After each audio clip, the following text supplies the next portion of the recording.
Hello, everyone, and thank you for being here today. I'm excited to share with you our topic, the worst and best ways to tell someone it's over. This is the first slide, which is our cover slide. We'll be exploring the different approaches to ending a relationship, what to do, and what to avoid. Over the next few slides, we'll cover practical tips and some common pitfalls. So let's get started. Heartbreak is something almost everyone can relate to at some point in their lives. It's universally recognized as one of the most challenging emotional experiences we can go through. And I think what makes it so powerful is that it cuts across cultures, ages, and backgrounds. But here's an interesting point. The pain we feel isn't just because someone has left us.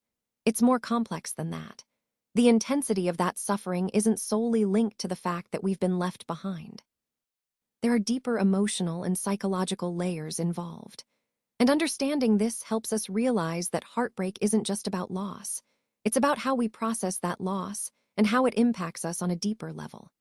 This concept ties into our overall theme today, exploring the nature of emotional pain and how we can better understand and ultimately heal from it. When it comes to endings, the manner in which a breakup occurs really matters. It can make a huge difference in how we experience the pain. A breakup can feel absolutely devastating if it happens in a harsh or sudden way. But, on the other hand, if it's handled with maturity and compassion, it can be a lot easier to bear. This highlights an important point. The way we part ways can either amplify our suffering or help us heal more smoothly. Throughout this presentation, we've been exploring how our mindset and approach influence our healing process. So remember, the manner of the breakup isn't just about the moment itself. It's about the overall impact on our emotional well-being and growth. Let's talk about why the way we're left really matters in the end. When a relationship ends, there are two types of pain that often come together. First, there's the sorrow of loss, that deep, aching feeling we get when we lose someone we cared about so much. It's the natural grief that follows any breakup or separation. But there's another layer to this pain, which is the pain of method. This is the suffering caused by how that person chose to leave us, the way they exited, the words they used, or the actions they took. This second type of pain can actually make the loss feel even harder to bear. It's important to recognize both because they're interconnected. Understanding this helps us see why some endings leave such a lasting impact, not just because of what happened, but because of how it happened. This idea ties into the overall theme of our presentation, that the manner of our endings shapes how we heal and move forward. When we talk about the pain of ending a relationship, the first type of pain, the initial heartbreak, is something we can't really avoid. It's almost inevitable. But what we can work on is how we handle the ending itself, which, surprisingly, is often more within our control. Many people, out of fear, guilt, or confusion, tend to end relationships in ways that make the heartbreak much more painful than it needs to be. A truly wise and emotionally intelligent partner understands that although endings are difficult and can hurt, the way we navigate them makes a big difference. If we approach these moments with clarity, honesty, and respect, we can soften the blow for ourselves and for the other person. This is really about minimizing unnecessary suffering. When we're open and genuine, we not only preserve dignity, but also avoid adding layers of regret or resentment.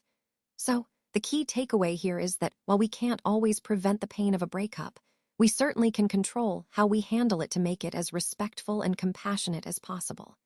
This aligns perfectly with the overall theme of emotional intelligence and healthy relationships. On this slide, we're looking at what I like to call the clumsy breakup, and specifically what can make it even worse. First, one common mistake is delaying the breakup out of misplaced kindness. Sometimes, people hesitate to end things because they have a trip planned or a birthday coming up. But honestly, dragging it out just wastes valuable time. A forced celebration or a doomed trip isn't kindness. It's just prolonging the pain and the inevitable. Next, another mistake is overloading with accusations. Instead of focusing on the core issues that led to the breakup, some partners dump a bunch of unrelated complaints about careers, family conflicts, or personal flaws. This approach doesn't help anyone. It just leaves the other person feeling humiliated and overwhelmed. So the key takeaway here is that how you handle the breakup matters. Being honest, respectful, and clear can prevent unnecessary pain and confusion. Sometimes, in an attempt to be too nice, we might think that being overly gentle or sweet during a breakup is helpful. But actually, it can create a false sense of hope. When you use kind words and gentle gestures, it can confuse the other person, making them wonder if there's still a chance to reconcile. This only prolongs the pain and makes the process more complicated. On the other hand, some partners avoid facing the difficult truth altogether. Instead of being direct, they might act out, drinking excessively, staying out late, or even starting unnecessary fights. They do this because they can't handle the discomfort of delivering the breakup message. Unfortunately, this approach is manipulative and unfair because it shifts the emotional burden onto the person who is being abandoned. It's important to recognize these behaviors so we can handle breakups with honesty and respect, aligning with the overall theme of clear, compassionate communication. Now let's talk about what I like to call the mature breakup, a kinder way to part ways. You see, emotionally mature lovers approach breakups differently. They face these difficult moments with both courage and compassion. Their main goal isn't to completely eliminate pain, that's just not realistic, but rather to minimize unnecessary suffering for their partner. It's about being respectful and gentle, even in tough times. This mindset ties into the broader theme of healthy, mature relationships, where kindness and understanding guide us through challenges. Ultimately, it's about leaving with integrity and care, making the process less painful for everyone involved. They make a clean, sharp break. Once the decision is made, they deliver it directly and swiftly. They don't dangle hope by suggesting reconciliation or implying that change could alter the outcome.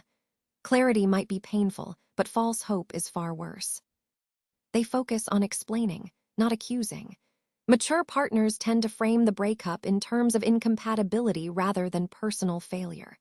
They might acknowledge differences in values, emotional styles, or life goals, showing that the issue lies in the fit, not in the person themselves. They also admit their own flaws. Instead of playing the victim, they own up to shortcomings like being too work-obsessed, controlling, or unfaithful. This honesty helps the other person see that the relationship wasn't perfect and that ending it might actually spare future suffering. And finally, they accept being disliked. Ending a relationship often means becoming the villain, at least temporarily. Mature lovers don't cling to the need for approval. They allow themselves to be resented, knowing that it's part of the healing process and ultimately necessary for moving forward. Breaking with courage and compassion really encapsulates the essence of a mature breakup. At its heart, it's about showing respect for the limited time we each have, respecting emotional truth, and honoring the dignity of both partners. Life is simply too short to waste on prolonging suffering through half measures or manipulative avoidance. We can't completely avoid heartbreak, but what we can do is aim to make the process as honest, straightforward, and as bearable as possible. The key difference between a cruel ending and a kind one isn't about whether pain exists, because pain is inevitable, but rather about how that pain is handled. If it's clouded by confusion, false hope, or unnecessary cruelty, it becomes much worse. To love in a mature way means knowing not only how to stay with kindness in a relationship, but also how to leave with integrity. It's about ending things with honesty and respect, even when it's difficult. That's the true mark of emotional maturity and aligns perfectly with the overall theme of developing healthier, more respectful ways of relating, whether in the relationship or in its conclusion.